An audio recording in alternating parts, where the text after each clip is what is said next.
Aw, animals. May isang lalaking inaapi ang pusang ito at ang mga taong gustong tumulong dito.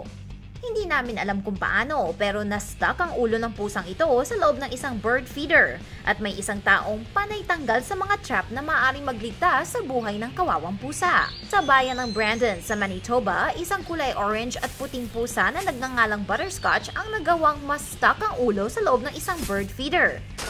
Napansin ito ng mga residente na nagdesisyong tulungan ng pusa. Si Butterscotch ay hindi domestic na pusa at takot sa mga tao, kaya nag-set ng mga trap ang mga volunteers para mahuli si Butterscotch. Pero sinisira ng loko-lokong ito ang kanilang mga plano sa pagsira sa mga trap para hindi matulungan ng mga tao ang pusa. Pagdating ng mga pulis sa eksena, nakatakas na siya at wala na silang magawa. Ang tanging magagawa lang ng mga volunteers ay bantayan ng mga trap at sabihan ng iba na huwag ipagsabi kung saan nakalagay ang mga ito. Pag nahuli nilang lalaki, isaksak kaya nila ang ulo nito sa isang bird feeder para tamaan din siya ng karma.